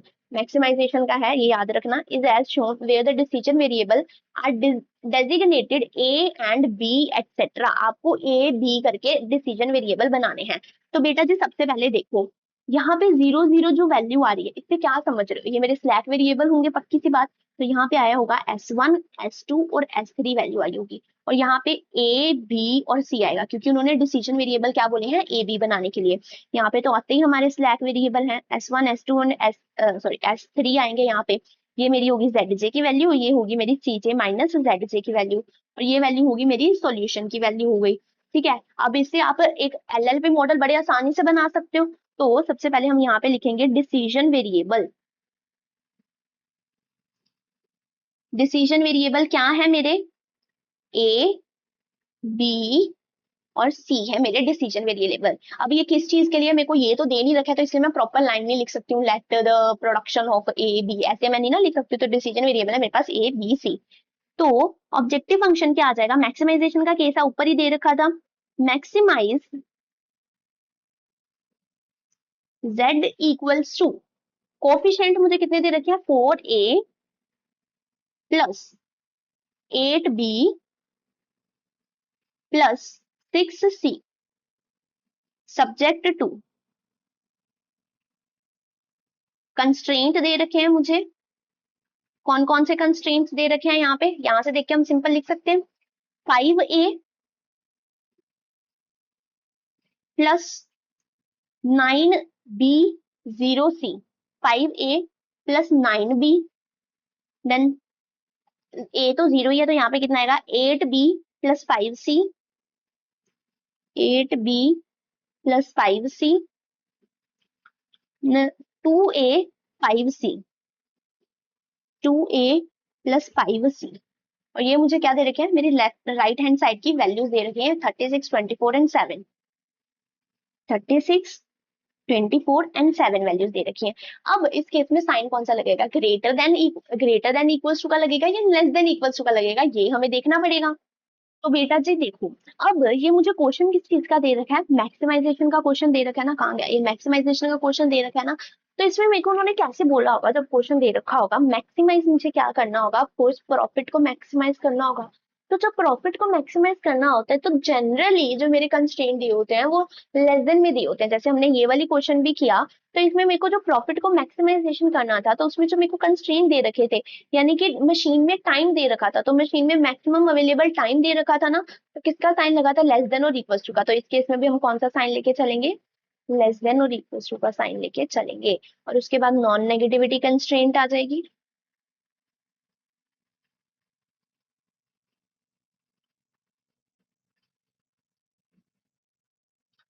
A B और सी ग्रेटर देन और इक्वल्स टू 0। क्वेश्चन क्या पूछे थे, state the original constraint equation. Original constraint equation हमने यहाँ पे बना दी है, ये ओरिजिनल कंस्ट्रेंट इक्वेशन बन गई। How many decision variables are there, कितने डिसीजन वेरिएबल है हमारे पास, यहाँ पे 3 डिसीजन वेरिएबल है, ए बी और सी। उसके बाद state the objective function, objective function भी हमने यहाँ पे लिख दिया है, जो भी उन्होंने पूछा था हमने करके दे दिया है। And this is the last question of our LLP model. Institute के मैथ में आपको एक ही फुल फ्लेज प्रॉपर क्वेश्चन दे रखा है, जिसमें आपको एलएलपी मॉडल से, सिंपलेक्स मेथड से इस एलएलपी मॉडल को सॉल्व करना सिखाया गया हुआ है। तो ये लास्ट क्वेश्चन है, इसके बाद हमारा ये एलएलपी चैप्टर खत्म हो जाएगा। ठीक है, बहुत सिंपल बेसिक सा क्वेश्चन है। मैंने आपको बोला ना कि आपकी इंस्टीट्यूट ने आपको जस्ट एग्जाम्पल के तौर पे क्वेश्चन दे दिए हैं, बट आपको प्रॉपर बताया नहीं है, क्योंकि ये सिलेबस आपका फाइनल का है। वो फिर भी हम सेफ साइड लेके चलते हैं, हम ये क्वेश्चन प्रॉपर्ली सॉल्व करेंगे, समझेंगे।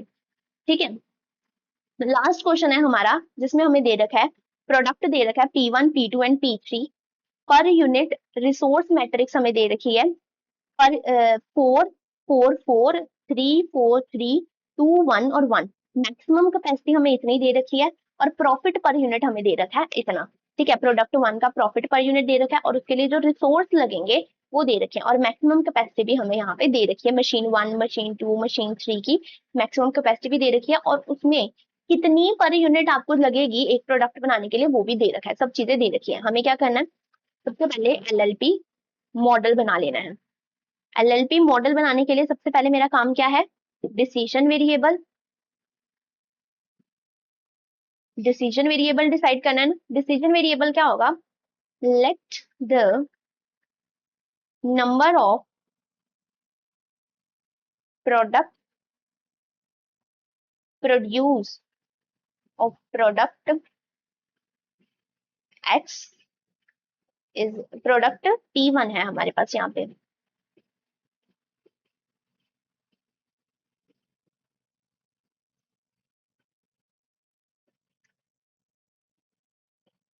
P1 is equals to X1,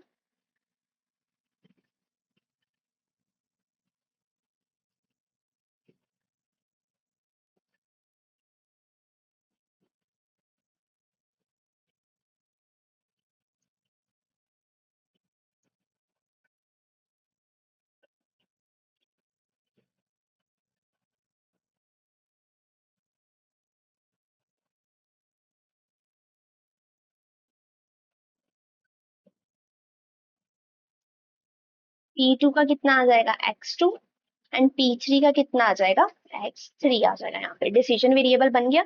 next मुझे क्या बनाना है यहाँ पे, ऑब्जेक्टिव फंक्शन। ऑब्जेक्टिव फंक्शन मेरा क्या है, प्रॉफिट को क्या करेंगे हम, मैक्सिमाइज करेंगे। तो maximise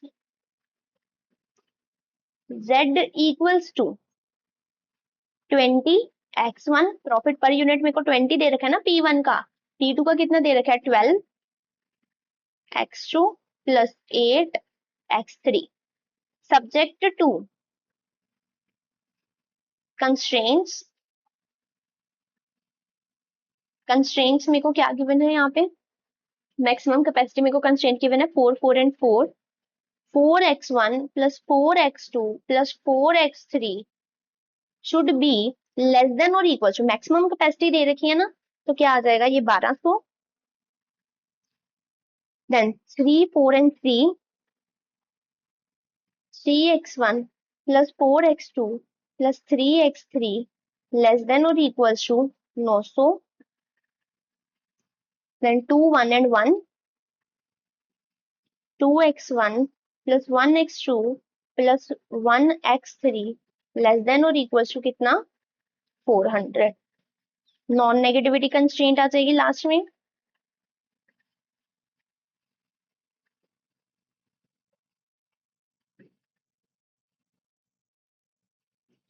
x1 x2 and x3 should be greater than और इक्वल टू 0। ठीक है, एलएलपी मॉडल मेरा बनके रेडी है। नेक्स्ट मुझे क्या करना है, इसे सिंपलेक्स मेथड में अपना जो सिंपलेक्स टेबल है उसमें डालना है। तो यहाँ पे हम क्या बनाएंगे, सिंपलेक्स टेबल। सिंपलेक्स टेबल में डालने से पहले मुझे इसे स्टैंडर्ड फॉर्म में कन्वर्ट करना पड़ेगा। तो स्टैंडर्ड फॉर्म में ये कैसे कन्वर्ट हो जाएगी, 4x1 plus 4x2 plus 4x3 plus 1s1 equals to 1200, 3x1 plus 4x2 plus 3x3 plus 0s1 plus 1s2 equals to 900, 2x1 plus 1x2 plus 1x3 plus 0s1 plus 0s2 plus 1s3 equals to 400। और आपका objective function कैसे बन जाएगा, maximize z equals to 20x1 plus 12x2 plus 8x3 plus 0s1 plus 0s2 plus 0s3। ठीक है, ये मेरा हो गया स्टैंडर्ड फॉर्म में कन्वर्ट। अब मुझे क्या करना है, एल इस इक्वेशन को, एलएलपी मॉडल को मुझे सिंपलेक्स टेबल में पुट करना है। तो यहाँ से हम उठाते हैं अपना सिंपलेक्स टेबल,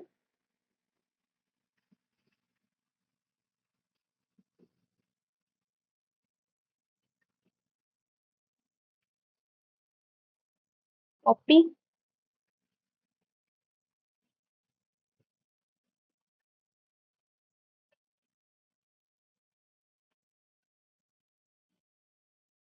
यहाँ पे हम करेंगे paste.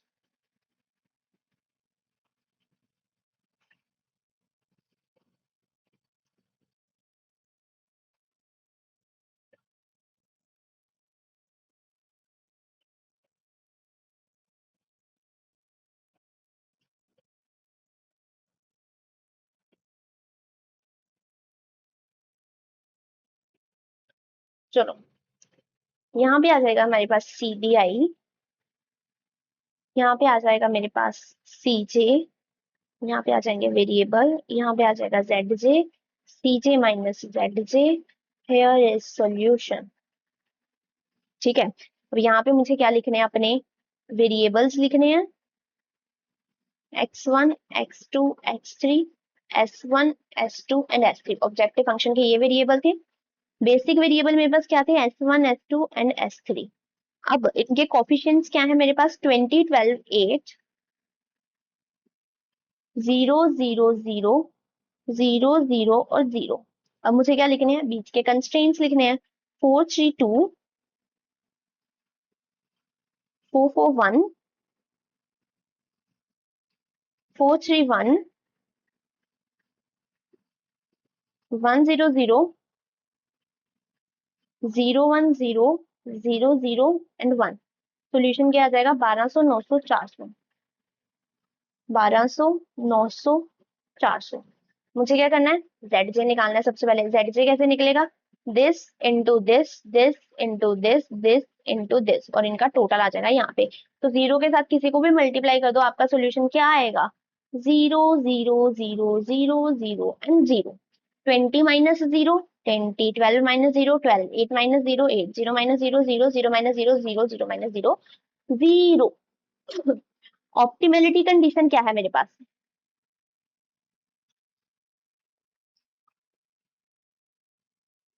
optimality condition in case of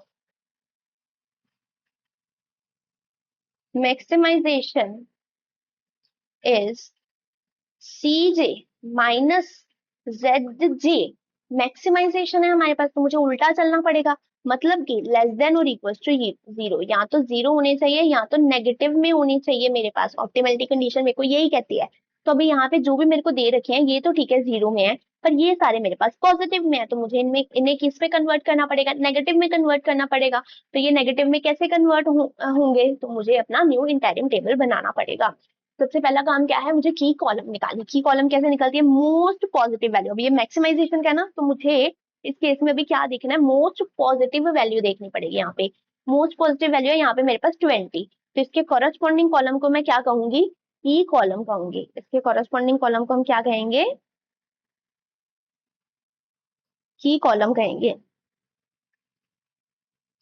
ये हो गया मेरे पास की कॉलम। अब मैं क्या करूंगी, की कॉलम की हेल्प के रेशो की वैल्यूज निकालूंगी। की कॉलम की हेल्प से क्या करूंगी, रेशो की वैल्यूज निकालूंगी। रेशो की वैल्यूज कैसे निकलेंगी, सॉल्यूशन डिवाइडेड बाय की column value. Solution divided by की column value, 1200 divided by 4 is 300,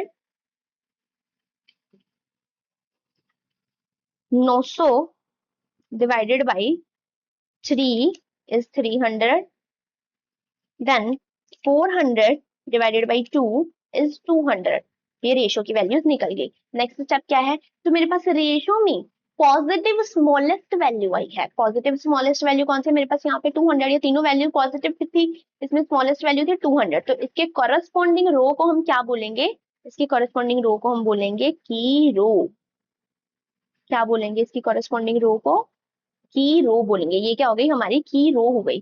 तो जहां पे हमारा की रो और की कॉलम इंटरसेक्ट कर रहा होता है उसे हम क्या बोलते हैं, की एलिमेंट बोलते हैं। तो 2 हमारा है की एलिमेंट। अब जो हमारा न्यू टेबल बनेगा उसमें सबसे पहले हम की रो की वैल्यूज डालेंगे। की रो की वैल्यू कैसे निकलेगी, ओल्ड वैल्यू डिवाइडेड बाई की एलिमेंट की value. 2 divided by 2 1, 1 divided by 2 आ जाएगा, 1 डिवाइडेड बाई 2 आ जाएगा, 0 डिवाइडेड बाई 0, 0 डिवाइडेड बाई 2 0, और यहाँ पे आ जाएगा 1 डिवाइडेड बाई 2 आ जाएगा।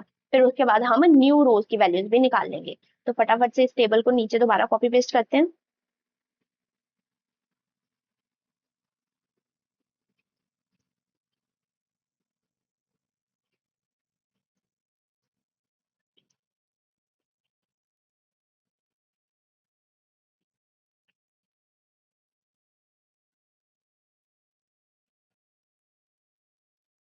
CBI, CJ, ZJ, sorry CJ ये है मेरे पास, ZJ, CJ माइनस ZJ, यहाँ पे क्या आ जाएगा, X1, X2, X3, X3, S1, S2, S3, S1, S2, S3, कितनी वैल्यूज आ जाएंगी, 20, 12, 8, 0, 0 और 0। और यहाँ पे इस केस में हमें एंटरिंग और लीविंग वेरिएबल देखना पड़ेगा। की एलिमेंट के कॉरेस्पॉन्डिंग कॉलम के वेरिएबल को हम क्या कहते हैं, एंटरिंग वेरिएबल, और इसके कॉरेस्पॉन्डिंग रो के वेरिएबल को हम क्या कहते हैं, लीविंग वेरिएबल कहते हैं। तो यानी कि S3 की जगह पे हमारा कौन सा वेरिएबल आएगा, X1 आएगा, और S3 उड़ जाएगा यहाँ से। तो यहाँ पे कैसे वैल्यूज आ जाएंगी, यहाँ पे हमारा आ जाएगा X1 आएगा, 20, 0 एंड 0। अब क्या करना है, मुझे बीच के कंस्ट्रेंट्स की वैल्यू लिखनी है, सॉल्यूशन की वैल्यू लिखनी है। तो सबसे पहले तो आ जाएगा यहाँ पे 2 divided by 2 is 1, then 1 divided by 2, then again 1 divided by 2, 0, 0, again 1 divided by 2, 400 divided by 2 is 200। ठीक है, न्यू जो हमारी की रो की वैल्यू है वो तो हमने लिख ली है। अब हम बाकी रोज की वैल्यू कैसे लिखेंगे, ओल्ड वैल्यू यानी कि 4 माइनस की कॉलम वैल्यू यानी कि 4 इनटू न्यू रो की वैल्यू जो आई है मेरे पास यहाँ पे आई है 1। इस तरह से हम वैल्यूज निकाल लेंगे। सबसे पहले हम निकालेंगे फर्स्ट रो की वैल्यू,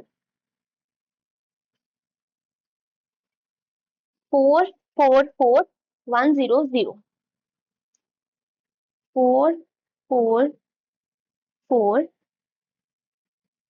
1, 0, 0, माइनस की कॉलम की वैल्यू हमारी क्या है, 4 ही है की कॉलम की वैल्यू भी, मल्टीप्लाई करेंगे न्यू रो की वैल्यू के साथ, 1, 1/2, 1/2, 0, 0 एंड 1/2। ठीक है, वैल्यू निकाल लो यहाँ पे, 4 माइनस 4 इज 0, 4 माइनस 4/2,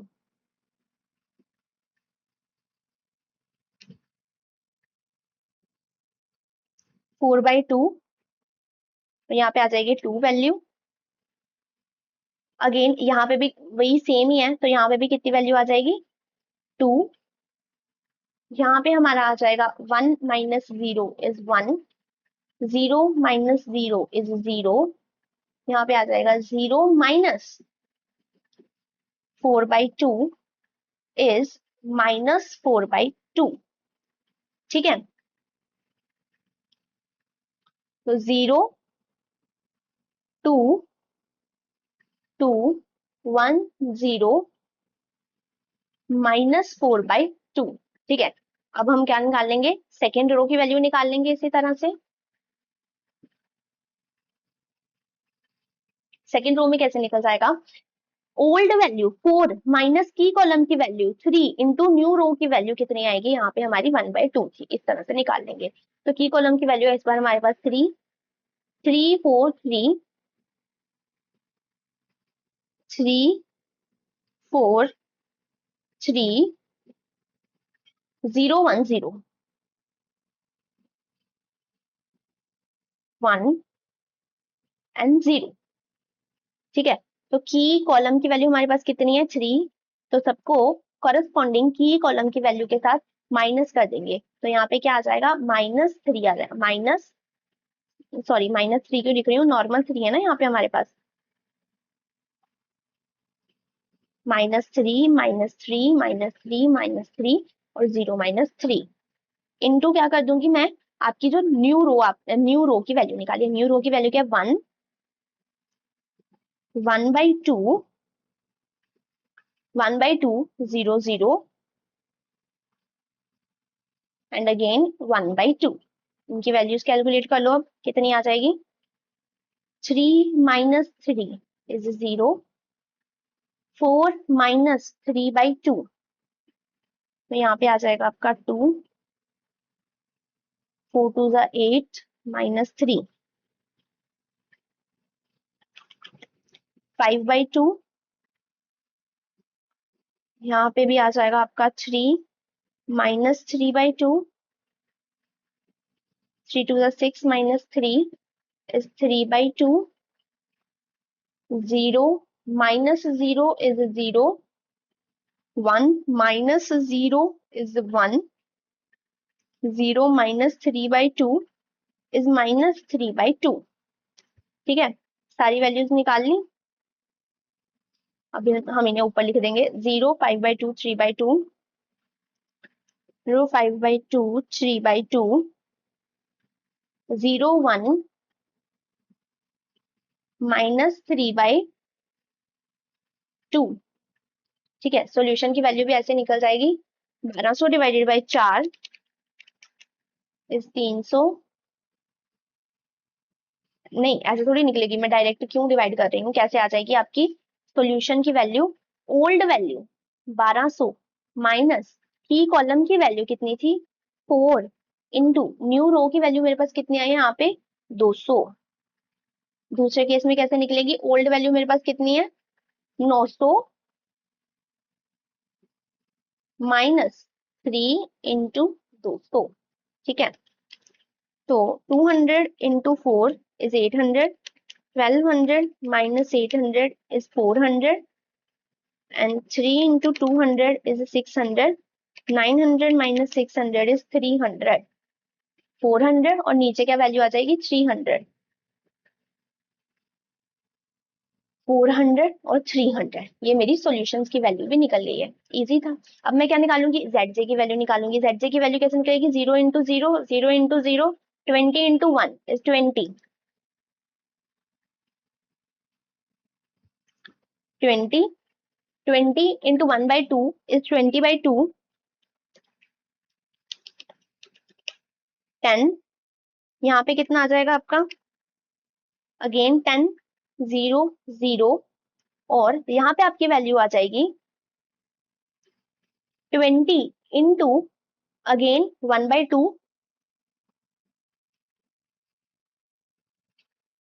10 वैल्यू आ जाएगी 20 minus 20 0 12 minus 20 2 8 minus 10 -2 0 minus 0 0 0 minus 0 0 0 minus 10 -10 maximization के केस में मेरी ऑप्टिमलिटी कंडीशन क्या थी cj minus zj should be less than और इक्वल टू 0 या तो 0 होना चाहिए या तो क्या होना चाहिए माइनस में होना चाहिए मैक्सिमाइजेशन के केस में है ना अब ये तो सारे जीरो में है ये माइनस में है ये माइनस में है ये भी जीरो में है तो मेरे पास बस ये एक है जो पॉजिटिव में है तो इसे मुझे सही करना पड़ेगा तो सही कैसे करेंगे सबसे पहले हम बनाएंगे अपना की कॉलम बनाएंगे की कॉलम मतलब कि हमें मुझे मैक्सिमम पॉजिटिव वैल्यू देखनी है मैक्सिमम पॉजिटिव वैल्यू कौन सी है यही है मेरे पास तो इसे ही पकड़ लूंगी मैं ये मेरी क्या बन जाएगी की कॉलम बन जाएगी ये बन जाएगी की कॉलम अब मैं निकालूंगी रेशो की वैल्यूज कैसे निकल जाएंगी सॉल्यूशन डिवाइडेड बाय की कॉलम की value 400 divided by 2 is 200 then 300 divided by 5/2 is 300 into 2/5 ठीक है 120 यहाँ पे आपका आ जाएगा 200 डिवाइडेड बाई 1/2 200 इंटू 2/1 आ जाएगा 400 आ जाएगा यहाँ पे आपका रेशो की वैल्यू अब मुझे क्या करना है रेशो में से जो मेरी पॉजिटिव वैल्यू है उसमें से स्मॉलेस्ट वैल्यू उठानी है सारी मेरी वैल्यूज पॉजिटिव ही है स्मॉलेस्ट वैल्यू कौन सी है मेरे पास यहाँ पे 120 मेरी स्मॉलेस्ट वैल्यू है तो इसके कॉरेस्पॉन्डिंग रो को हम क्या कह देंगे की रो कह देंगे इसके कॉरेस्पॉन्डिंग रो को हम क्या कहेंगे की रो कहेंगे और जहां पे हमारा की एलिमेंट की कॉलम और की रो इंटरसेक्ट कर रही होती है उस पॉइंट को हम क्या कहते हैं की एलिमेंट कह देते हैं अब की एलिमेंट के कॉरेस्पॉन्डिंग कॉलम के वेरिएबल आपका क्या होता है एंटरिंग वेरिएबल और उसके कॉरेस्पॉन्डिंग रो का वेरिएबल आपका कौन सा होता है लीविंग वेरिएबल यानी कि इस बार x2 की जगह पे आपका कौन सा वेरिएबल आएगा x2 वेरिएबल आएगा तो मुझे फिर से यहाँ पे टेबल बनाना पड़ेगा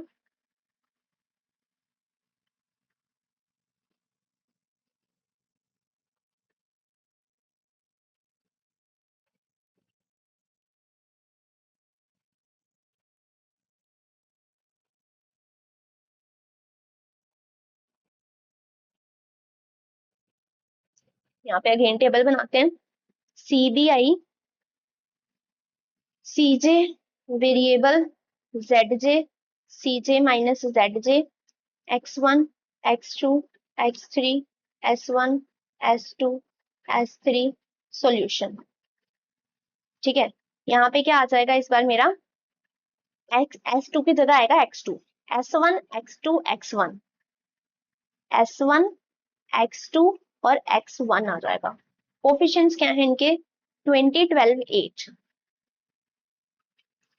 20, 12, 8, 0, 0 और 0, यहाँ पे 0, X2 का कोफिशिएंट है 12, X1 का कोफिशिएंट है 20। तो मुझे क्या लिखने है, बीच में कंस्ट्रेंट की वैल्यू लिखनी है। तो सबसे पहले मुझे की रो की वैल्यू लिखनी पड़ेगी। की रो का फॉर्मूला क्या होता है, ओल्ड वैल्यू डिवाइडेड बाय की एलिमेंट की वैल्यू। ओल्ड वैल्यू मेरे पास कितनी है, 0, 0 डिवाइडेड बाय 5/2 करूंगी मैं, है ना, जैसे यहाँ पे किया था ना मैंने सब कुछ डिवाइडेड बाय की एलिमेंट, वैसे यहाँ पे करूंगी। 0 डिवाइडेड बाय 5/2 0, 5/2 डिवाइडेड बाय 5/2 1। तो यहाँ पे कितना आ जाएगा, 0, 1, देन है मेरे पास 3/2 डिवाइडेड बाय 5/2, तो कैसे आ जाएगा, 3/2 डिवाइडेड बाय 5/2, 3/2 इंटू 2/5, 2 से 2 कट जाएगा तो कितना बचेगा, 3/5 बचेगा यहाँ पे मेरे पास, 3/5 आ जाएगा। नेक्स्ट क्या है, 0 divided bye 5/2 is 0, 1 divided bye 5/2, 1 divided bye 5/2, तो 1/1 इंटू 2/5 आ जाएगा। तो ये कैसी इक्वेशन आपकी बन जाएगी, 2/5 बन जाएगा। तो यहाँ पे आ जाएगा 0, 2/5,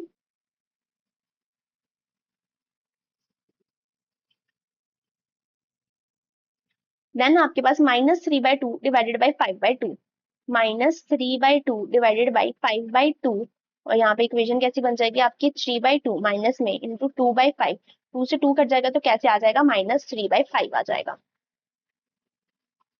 -3/5 आ जाएगा। ठीक है, सिंपल था। नेक्स्ट मुझे क्या निकालना है, नेक्स्ट मुझे निकालना है अपनी फर्स्ट रो और थर्ड रो की वैल्यू। फर्स्ट रो की वैल्यू सबसे पहले हम निकालेंगे। फर्स्ट रो की वैल्यू मेरी कैसे निकल जाएगी, ओल्ड वैल्यू कितनी है, 0, माइनस की कॉलम वैल्यू कितनी है, 2, इनटू जो न्यू वैल्यू आई होगी, न्यू वैल्यू मेरे यहाँ पे क्या आई थी, 0 ही आई थी, 0 - 2 इंटू 0। तो यहाँ पे मेरे पास है 0, 2, 2, 2, 1, 0, 2, 2, 1,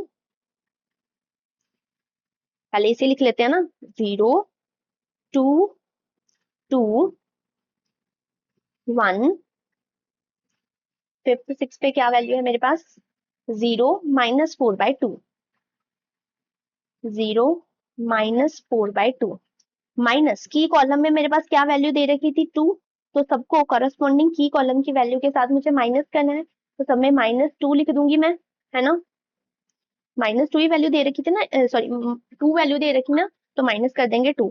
नेक्स्ट मेरे पास न्यू वैल्यू क्या आई है, 0, 1, 3/5, 0, 2/5, -3/5।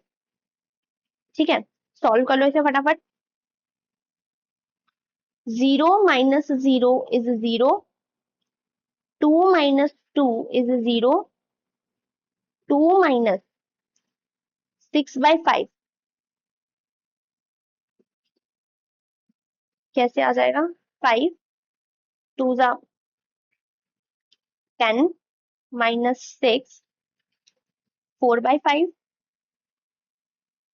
देन यहाँ पे आ जाएगा 1 - 0 इज 1, 0 - 4/5 इज -4/5, देन -4/2,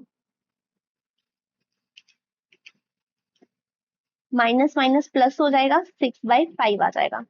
यहाँ पे आपकी वैल्यू कैसे आ जाएगी, 2 और 5 का अगर एलसीएम लोगे तो 2 1 2 और 5 1 5, तो 5 2 से कितना आ जाएगा, 10 आ जाएगा, 2 5 5 4 20 प्लस 5 2 6 2 12, 20, अच्छा यहाँ पे माइनस है, -20 प्लस 12 इज -8/10, तो 2 4 8, 2 5 10, तो -4/5 आ जाएगा। इसकी वैल्यू कितनी आ जाएगी, -4/5 आ जाएगी। आई होप किसी बच्चे को कैलकुलेशन में गड़बड़ गड़बड़ नहीं होगी, कंफ्यूजन नहीं होगी, कैलकुलेशन तो आपको करनी आती ही होगी। नेक्स्ट हम निकालेंगे थर्ड रो की वैल्यू। थर्ड रो के केस में मेरे पास नॉर्मल वैल्यूज है 0, 5/2, 3/2, 0, 5/2, 3/2, फोर्थ, फिफ्थ और सिक्स्थ वैल्यू क्या है मेरे पास? 0, 1 माइनस 3/2, 0, 1 माइनस 3/2। माइनस करेंगे कॉरस्पॉन्डिंग की कॉलम वैल्यू के साथ, तो इस केस में मेरी कॉरस्पॉन्डिंग की कॉलम वैल्यू कितनी है? 5/2। सॉरी, ये तो मैं अपना की रो ही उठाने लगी थी ना, तो की रो तो हमने कर ली ना, मुझे ये थर्ड वाली रो उठानी थी।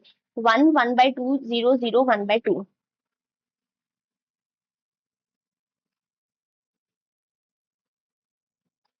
1, 1/2, 0, 0, 1/2, and sixth one is 1, 1/2, 1/2, 0, 0, 1/2।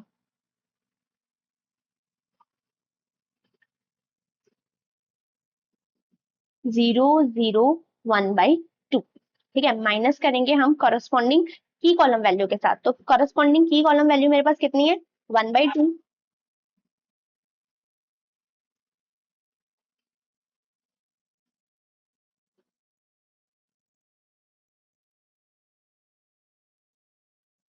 Multiply करेंगे हमारी जितनी भी न्यू वैल्यू आई है। 0, 1, 3/5, न्यू वैल्यू हमारी यही आई है ना, ये मैंने नीचे लिख दिया ना, ये ऊपर जाएगी। 0, 1, 3/5, 0, 2/5 और -3/5।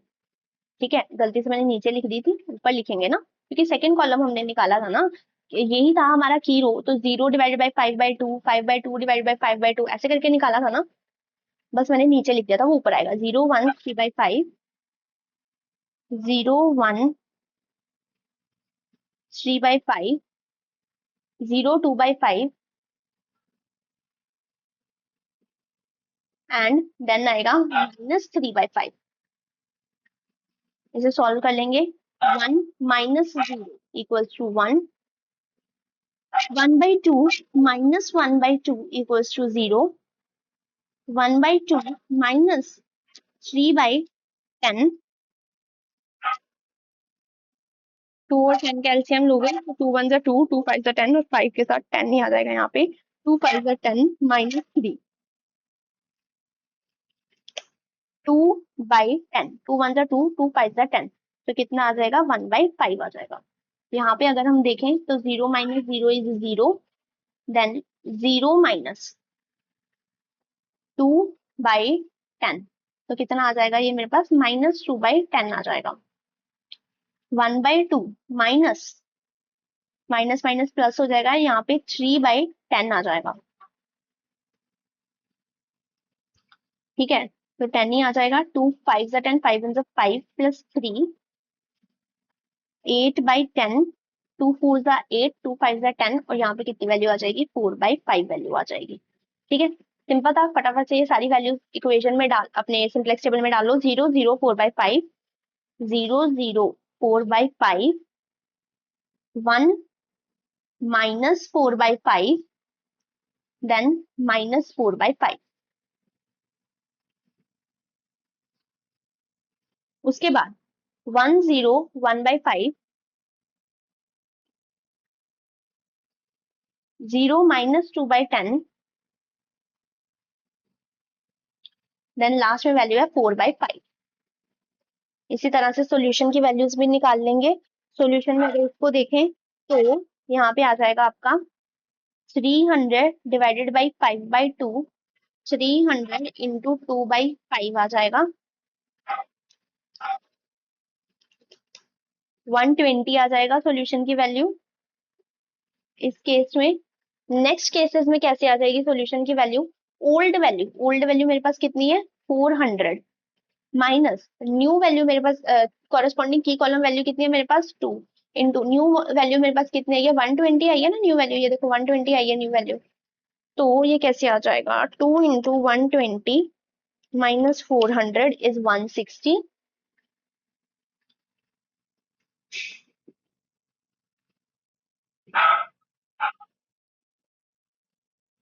नेक्स्ट केस में देखें तो 200 माइनस करस्पॉन्डिंग की कॉलम वैल्यू कितनी है मेरे पास, 1/2 इंटू 120, 60, 200 माइनस 60,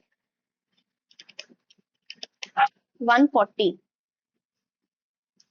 यहाँ पे कितनी वैल्यू आ जाएगी, 140 आ जाएगी। ठीक है, सिंपल था। अब मुझे क्या करना है, ZJ माइनस CJ निकालना है। 0 into 0 0, 12 into 0 0, 20 into 1 20, then 0 into 0 0, 12 into 1 12, 20 into 0 0, तो यहाँ पे कितना आ जाएगा 12। देन 0 इंटू 1 0, 12 इंटू 0 0, 20 इंटू 0 0, तो यहाँ पे कितना आ जाएगा 0। और अगर हम इस केस में देखें 0 इंटू 4/5 0, तो यहाँ पे आपकी वैल्यूज निकलेंगी आगे। आगे वैल्यूज कितनी कैसे निकलेंगी, 12 इंटू 3/5 प्लस 20 इंटू 1/5, तो ये कैसे बन जाएगा, 12 इंटू 3 36 प्लस 20/5 56/5, कितना आ जाएगा 56/5। इसे पॉइंट में ही लिख लेते हैं हम।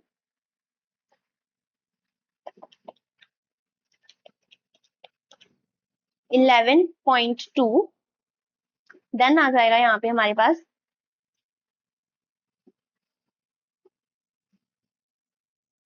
12, 2 डिवाइडेड बाई 5, ये देखो ना 12 into 2 divided by 5, 2 divided by 5 into 12 is 4.8, 20 divided by minus 2/10, minus 2 divided by 10 into 20 is -4, तो यहाँ पे कितना आ जाएगा 0.8 आ जाएगा। देन लास्ट में 12 3 divided by 5 into 12 is -7.2 and 4 divided by 5 into 20 is 16. -7.5 plus 16 is 23.5. So minus 20 minus 20 0, 12 minus 12 0, 8 minus 11.2 is minus 3.2, 0 minus 0 is 0, 0 minus 0.8 is minus 0.8, 0 minus 2.355 to 23.5 is minus 23.5। तो आपका मैक्सिमाइजेशन के केस में optimality condition क्या थी कि जो आपका CJ minus ZJ होगा वो यहाँ तो 0 होगा, यहाँ तो नेगेटिव में होगा, 0 0 माइनस 0 माइनस और माइनस में, यानी कि मेरा ऑप्टिमैलिटी कंडीशन यहाँ पे सेटिस्फाई हो रही है। मेरे जो CJ माइनस ZJ है, या तो वो 0 में या तो नेगेटिव में दे रखे हुए हैं। और इसी के साथ हमारा ये वाला सॉल्यूशन यहाँ पे खत्म होता है, हम ऑप्टिमैलिटी कंडीशन पे रीच कर चुके हैं। और यहाँ पे हमारा प्रॉपर LLP मॉडल चैप्टर भी खत्म होता है। इसमें हमने क्या पढ़ा, सबसे पहले हमने देखा कि LLP मॉडल कैसे बनेगा। अभी वो बनाने में तो आप एक्सपर्ट हो गए होगे ना, मतलब इतनी बार आपने प्रैक्टिस की है। देन हमने देखा कि वो जो मॉडल बनाया है उसे सॉल्व करेंगे दो मेथड से। सबसे पहले हमने समझा अपना graphical method and second method हमने समझा सिंपलेक्स मेथड। सिंपलेक्स मेथड और ग्राफिकल मेथड के हमने ढेर सारे क्वेश्चन प्रैक्टिस किए हैं। मतलब आपके मॉड्यूल में देखो कितने छोटे छोटे से क्वेश्चन दे रखे हैं, सिर्फ एक क्वेश्चन दे रखा है, बट मैंने आपको मैक्सिमाइजेशन के केस का भी क्वेश्चन करवा दिया, मिनिमाइजेशन के केस का भी क्वेश्चन करवा दिया सिंपलेक्स मेथड से, ग्राफिकल मेथड के भी एन नंबर ऑफ क्वेश्चंस मैंने आपको प्रैक्टिस करवा दिए। अब जो बच्चा ये सारी क्वेश्चन प्रैक्टिस कर लेगा ना, उसे LLP चैप्टर में तो कोई भी नहीं हिला सकता है। इसका बस क्वेश्चन आने दो, हम तो यूं पेपर में बना देंगे। और मेन बात बच्चे, आप जितनी प्रैक्टिस करोगे ना आपकी उतनी स्पीड बढ़ेगी। अगर आप करोगे कि हम एक दो क्वेश्चन सॉल्व कर लेते हैं, डायरेक्टली पेपर में आया तब सॉल्व करेंगे, तो आपकी उस टाइम पे स्पीड नहीं आएगी, आपको याद ही नहीं आएगा इसमें क्या क्या स्टेप्स थे। ठीक है, तो बेस्ट पार्ट इज OM को अच्छे से पढ़ने का बेस्ट तरीका यही होता है कि आपको खुद से क्वेश्चन प्रैक्टिस करनी है। पहले खुद से प्रैक्टिस करो, देन देखो कि मैम ने कैसे सॉल्यूशन करवाया है, फिर अपने आंसर को क्रॉस चेक कर लो। ठीक है, तो अगर इस चैनल पे नए हो तो चैनल को सब्सक्राइब करो, अपने फ्रेंड्स के साथ शेयर करो, और वीडियो अच्छी लगी हो तो कमेंट करो एंड लाइक करो। तब तक के लिए bye bye and take care.